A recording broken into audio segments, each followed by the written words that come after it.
thank you for the nice introduction and generous introduction, and thank you for this invitation, which gives me the opportunity to review my work and other colleagues' work on models of science communication, something which I've been interested, as you said, for the past 25 years. And an occasion to review concepts and models of science communication also came from the work that I did and I'm doing with my colleague Brian Trench for this publication, the Anthology Public Communication of Science, an anthology of papers and essays, influential papers in our field. And the 3 editions, the one you see on your right, I suppose it's also on your right, as it is for me, is the new 3rd editions with new chapters, and Martina kindly mentioned this already. So as you can understand, when you when you work on a handbook, you have to ask yourself the question, what is the state of the art in your field, in our field? And so the question of models came very strongly, and I'm strongly in debt to my friend and colleague Brian Trench for many of the, particularly for the concept which I will present later on in this lecture. So let me start from what I call the diffusionist view of science communication. When I started reading papers about science communication as a student, this was the dominant view of science communication. I don't like to call this the deficit model. I think I will explain later why. I think this is broader than the deficit model. Basically, the idea of this diffusionist view is that there are results and ideas coming from science which are communicated to the general public through the media. But the media, one of the elements of this conception is that the media as a channel designed to convey scientific notions are often unable to perform this task satisfactorily due to the lack of competencies or predominance of other priorities, for example, commercial interest. So this is the first assumption of this conception. The second assumption is that the public is passive, and the public default ignorance and hostility to science can be counteracted by appropriate injection of science communication. So, for example, one of the reasons why the so-called public understanding of science movement, which started in the UK in the mid-80s, was exactly as a response to this notion. Third pillar of this conception is a view of science communication as a linear, one-way process in which the source, specialist elaboration, and target context, popular discourse, can be sharply separated, and only the former can influence latter. So the communication only goes from top to bottom. Fourth point, communication is a broader process which has to do with the transfer of knowledge. The idea is that communication is about transferring. And finally, the idea that knowledge can be transferred without significant alteration from one context to another. So it's possible, according to this view, which I immediately started to be critical about, that you can take content from the specialist level and just transfer it to the non-specialist. Sometimes this view is summarized as the deficit model. I argue that the deficit model has actually to do with assumption number 2 and 3. So the public as passive and ignorant and potentially hostile, and science communication as a linear process. But as I said, this view is broader. It also incorporates a certain notion of communication. Now, this view has been challenged theoretically and empirically in the past 25 years in a number of ways, but it's still, I'm sure you have encountered this view, which resurfaces in policy making, sometimes in speeches by scientists themselves. And one of the reasons, and why does it come? Why does it survive? One reason, and I'm quoting here a paper by Simis and other colleagues, that this representation of the public as a hostile, skeptic, and ignorant performs an ideological function. It's functional to a paternalistic and ultimately authoritarian view of the relationship between science and society. So this was the dominant view when I started. Another interesting element of this view, as I said, is that the media are seen as, sometimes actually described as a dirty mirror, as an opaque lens, which is unable to convey accurately the content from science to the general public. So in the early 90s, or even in the mid 90s, you often found in the literature the expectation that if we could do away with the mediation, if we could get away from the mediation and get the science in touch directly without mediation with the general public, things will improve for science communication. Now, keep in mind this, because I will return to this point in a few minutes. So one of my first work, which Martina kindly mentioned, was about challenging the idea of a sharp separation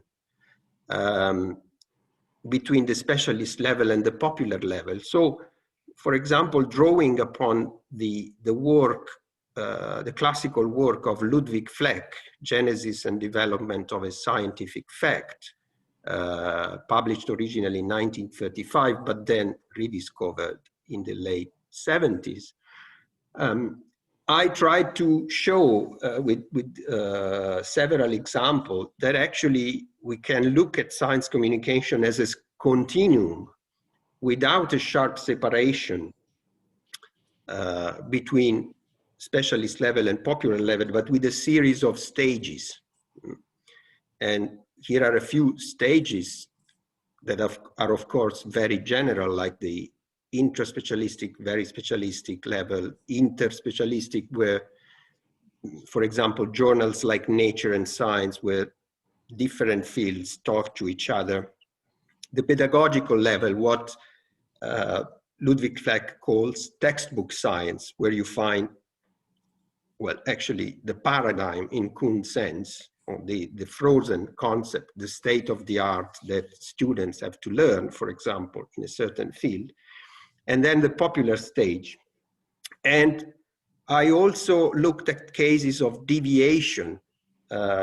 So sometimes, for a number of reasons, which have to do often with the boundaries of scientific fields, scientists bypass this whole thing and turn directly to the public to present their ideas.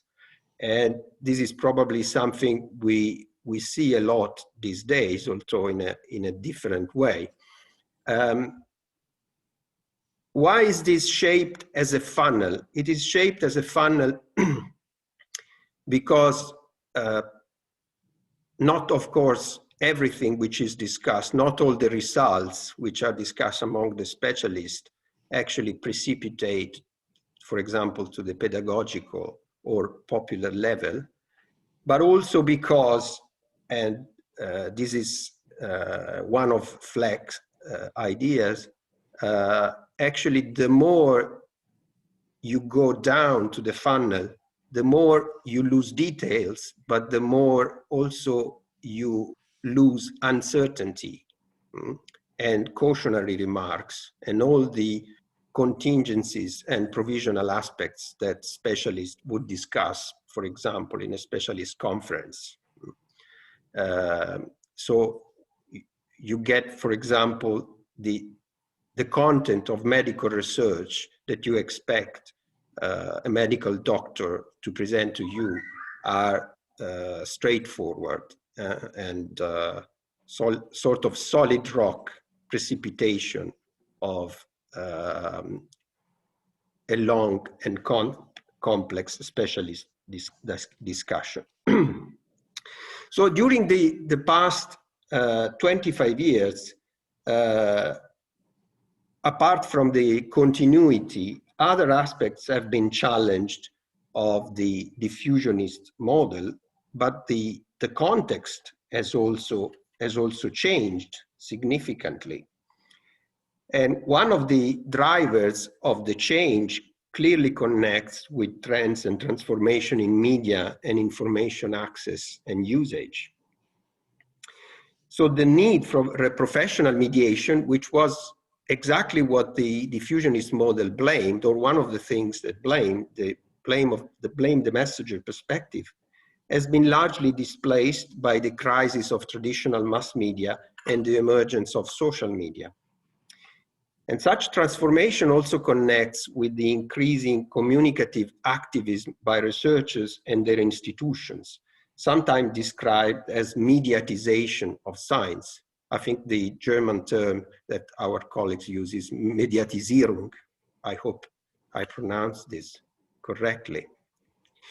So I tried here, of course, with lots of simplification and just for analytical purposes, to trace the difference between these two landscapes of science communication and try to identify some of the changes. So we were used to a dominant, of course there is, as I said, these are analytical ideal types, and of course reality and empirical science communication is often a mixture of these. And we know, of course, that traditional media have not disappeared, but as I said, is just for simplification. We were used to a dominant communication model where science communication was mediated and filtered, where the key actors were mediators, mostly journalists, professional communicators, popularization channels, science museums. The relation between specialist and public communication level was vertical and sequential. First, you have the discussion among the specialists, and then you have the communication at the popular level. The quality assurance device was largely the editorial brand and the channel reputation. If it's on the BBC, if it's in the Deutsches Museum, it has to be something interesting and generally credible. Now, we see more and more a direct-to-consumer science communication. So research institutions, scientists, of course, the big tech who are making money out of this, not just in this area from communication, are the key actors. It's very important to see that the relationship between specialist and public communication level is not anymore vertical or sequential, but is horizontal, simultaneous, and overlapping. What we have seen, not just in the pandemic, but think, for example, about climate change, is that, or the current discussion about theoretical physics, string theory, different models, we see an horizontal, simultaneous, and overlapping of these, of levels of communication which were previously separated. Now there's a question mark, which is a question mark for you as well as for me. What is in this landscape? How do we assess the quality of science communication? Because we cannot rely anymore on the editorial brand and channel reputation. And by quality, I'm not just talking about fake news, which is normally the way this is presented in discussions. I don't think it's a very helpful term for analyzing the quality of science communication. Of course, accuracy is one dimension of science communication, but of the quality of science communication, but is not the only one. Think, for example, if you land up on the Facebook page of a particle physics laboratory, what do you get there? What are you being offered? Is it actually the state of the art of the field? Is it the self-promotion of their activity? Or is it both? There's a lot of questions you can raise, and there's a lot of decisions that the user of science communication has to take, or the users of science communications have to take by themselves. So this is a relevant change, and I think this is, I'm afraid I don't have a straightforward answer. I think this is something, this is an open question for us as scholars and citizens, but I would, of course, I would welcome your view in the discussion. I mentioned the increasing activism of research institutions, not only through social media, but of course also through social media. I remember, of course, I'm not aware in detail of the situation in German universities and research institutions, but I remember very clearly that when I was in the US for my PhD in the mid-90s, I was very impressed by discovering that the university where I was doing my research in the US, which was Wisconsin, had about 10 people working in the communication of research. And nothing like that was at the time happening in Italy. But of course now in most countries, we recently published the result of a study with international colleagues. The investments and communication activities and communication output of research institution not aimed at the specialist, but at different audiences or the general public, so to say, has increased enormously. One way of looking at this and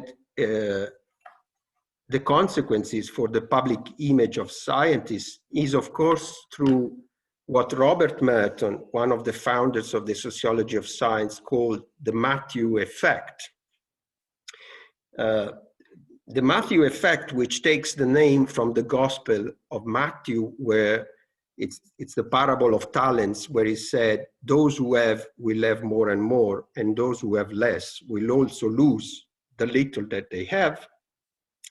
Basically, in terms of communication, Merton and of course subsequent studies showed that once in the public arena, once they are visible, scientists become themselves elements of science communication. And even, so to say, boundary objects that can be imbued with a variety of meanings, for example, political meanings and expectations. And we have seen a lot of these, of course, during the pandemic. These are just some of the Italian experts which we have seen routinely for the past year in the media, something which had never happened before to this extent, and I suppose something similar has happened in your country as well. I have collected here some international example. Anthony Fauci, other examples from the UK, Mexico, South Africa.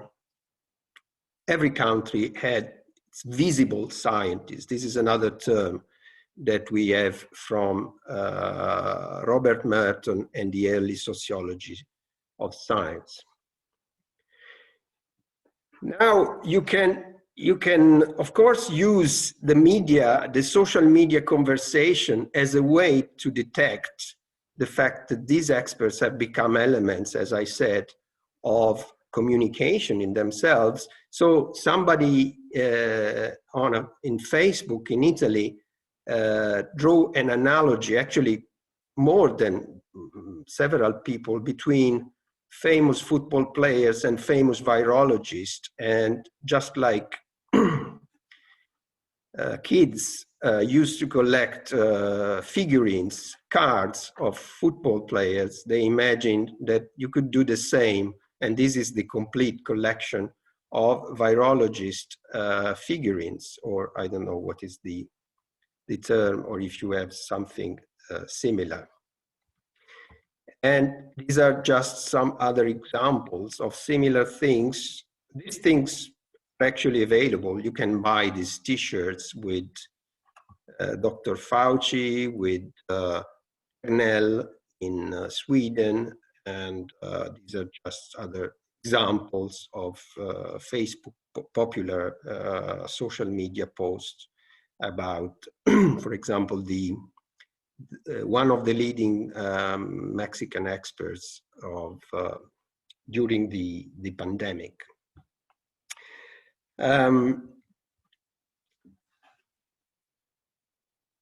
So this landscape, which I have tried very briefly and necessarily sketchily tried to describe, I think poses us the question very strongly of how do we account for the variety of configurations of science communication? Because more and more we see the limits in this landscape of simplistic models of science communication, not to mention, I mean, the diffusionist view, which is clearly inadequate to account for contemporary science communication, except that ideologically. So how do we account for the variety and diversity, which includes informal, non-purposive communication, but also the communication which is targeted and strategic? How do we get away not only from the notion of passive and ignorant public and sharp separation between the specialist and popular level, but also from the notion of communication as information transfer? And we take into account the interchanges, the ideas circulating in the public arena, in the specialist discourse, as crosstalk. I have used this term in a paper, which is a term that is also used in biology in a paper a few years ago. So if we define science communication very broadly as society talking about science, even in different ways that we might expect, as it happened, for example, with the use of visible scientists as symbols. If we define science communication as society talking about science, and society obviously includes scientists as well, scientists are a relevant part of this conversation, or any social conversation about science, you immediately see how broad it is. a variety of TV programs, news stories, science cafe, fiction with science content, discussion on social media. So this is my proposal for today, to try and see what we can gain from looking at science communication as the social conversation around science. I have included here the image which we have chosen for the image of a conversation that we have chosen for the cover of the handbook, and also the poster of an old movie by Francis Ford Coppola, which was called The Conversation. It was the story of a man who was professionally involved in listening to conversations. Now, two related usages of conversation are in play here. A mode of interactive communication, so it's in contrast with dissemination of other hierarchical models, and a concept that embraces all that it is said on a certain matter in society. So it's obviously a very inclusive definition that not only refers to activities such as science cafe, science comedy, that are oriented to pleasure, but also recognizes as part of the wider practice of science communication the spontaneous use and the widespread percolation in popular culture of images and ideas from and related to science. So these are just a few examples, including the conversation, which is actually the name of an internet magazine which is aimed at discussing research results with broader audiences in the UK, but also, of course, the conversation among scientists. As a paper in Science about why scientists should take more coffee breaks. Conversation also emphasizes long-term continuity in science communication, particularly when it comes to visual language. And let me give you a couple of examples, a couple of historical examples here. Yes, these are, of course, other contemporary examples of the variety of social conversation about science, manifestation, protest. I like very much this in the middle, and also the one on the right. These were amateur astronomers protesting when Pluto, the planet Pluto, was downsized and downgraded. And so they went to the street and they were protesting and shouting, size doesn't matter. They wanted Pluto to remain a planet as it used to be. But let me come, as I said, social conversation also allows us to look at long-term continuity in science communication. And this is my first example. This picture is from one of the very first bestsellers in science communication, Robert Hooke's Micrograffia. This book consisted of 60 illustrations, mostly drawn from observations at the microscope, 1665. And this book was originally designed to include in the conversation the king, Charles II, who was expected to pay a visit to the Royal Society. And of course, His Majesty could not be asked to sit together with the fellows and look into the microscope.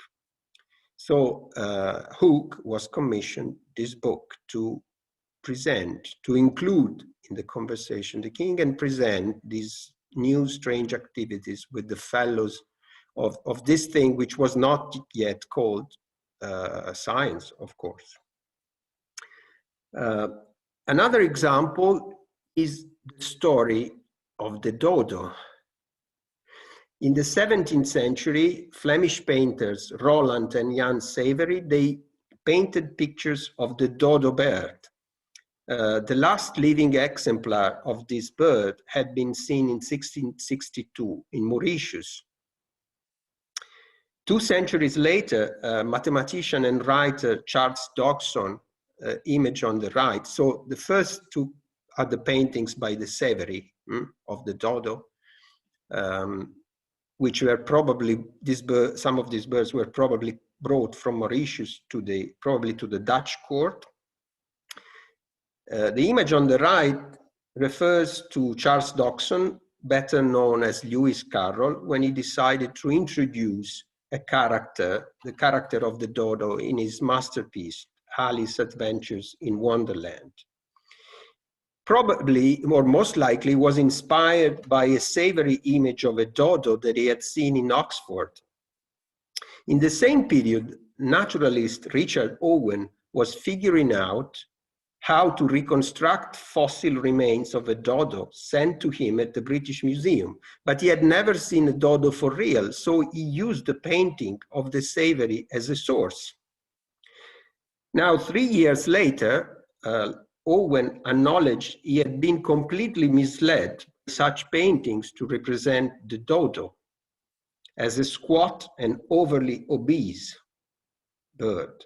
But by then, the image, so the dodo probably resembled much more what you see on your right, but Owen was totally misled by the painting, but by then the image of the clumsy and funny dodo had stuck.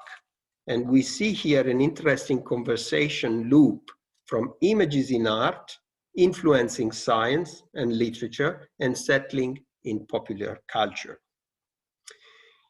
A characteristic of conversation articulated in communication studies and philosophy is that it is unpredictable and open-ended. Ideas, images, information from and about science can spread widely as one conversation opens another. In the process, ideas, information inevitably acquire new meanings. This process does not always depart from and return to science, its sector, and its institutions.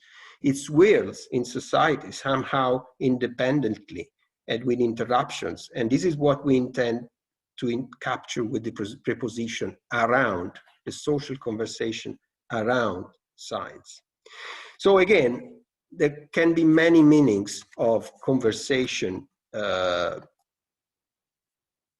The structured engagement across society, the sponsored consultation, the spontaneous cafe chat, the strongly centered national conversation to shift public opinion in a certain direction, the internet flow of information between experts and publics, as expressed in this online initiative in the UK, the conversation. The conversation is both singular and the social conversation, and plural, the dispersed conversation of communities and colleagues, including the behind the scenes conversation of scientists that are coming increasingly into the public view through social networks. So science communication as a social conversation covers a broad spectrum of configurations and interactions. So we can again look at this, of course, in a different meaning than the one I mentioned before, as a continuum ranging from purposive, hierarchical, formal, closed orientation to the non-purposive, participatory, informal, and open. And again, we can see different analytical degrees, including dissemination. Dissemination doesn't disappear. There is actually a place for dissemination in this model. The dialogue, so the discussion and the questioning and the opinion about the issues, applications, and implications of knowledge, and what we call in our field participation, which is the more active version of the conversation, where actually citizen can shape, for example, the very agenda of science or research, as it has happened, for example, in certain areas of medicine or environmental science, or also the phenomenon which is called citizen science. Let me finish. I think I still have a few minutes to conclude by looking at the implications of looking at science communication as a social conversation.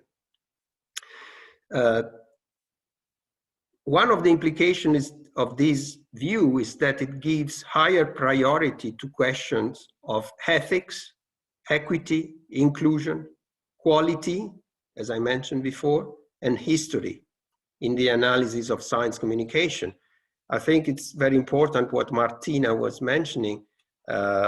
We often have the impression from the discussion that science communication has started yesterday or today, or it can be actually invented from scratch. But of course, science communication has been there at least since the beginnings of modern science, as in the hook example that I showed you. It suggests that evaluation of practice, this is often a concern, the evaluation of science communication can be done in terms of how and how much a given practice or set of practices in science communication stimulate wider conversation. A narrow definition of science communication has often carried with it a narrow definition of quality, impact, effectiveness, expectations of quick fixes and solutions. Viewing science communication as a social conversation expands and deepens also the quality challenge, increasing the range of relevant points of view and stakeholders. The quality of a conversation can never be judged just by one of the parties to that conversation. It also points to a bigger context for analysis and reflection on science communication, social role and responsibility. Long-standing issues of impact and effectiveness of science communication are put into a new context in which questions are raised about the values and social purposes guiding science communication, and about the largely tacit political and economic connotation of keywords like, for example, responsible innovation. Science communication as a conversation invites us to critically rethink what I would define the festive concept of science communication. I'm thinking here about the fashionable formats for presenting science to young audiences, or event-focused initiatives like the Researchers' Night. What happens afterwards? What happens after these specific, often very concentrated, timely events? Do such events build up long-term conversation among citizens, among scientists, or in between? Unfortunately, this is very rarely studied or monitored. Most of the times, the number of people attending this event is counted as an indicator of success. What are the, and even more, what are the long-term consequences for the public perception and social role of science, of presenting science as an exceptional content, carnival-like diversion, as in the original tradition of Carnival?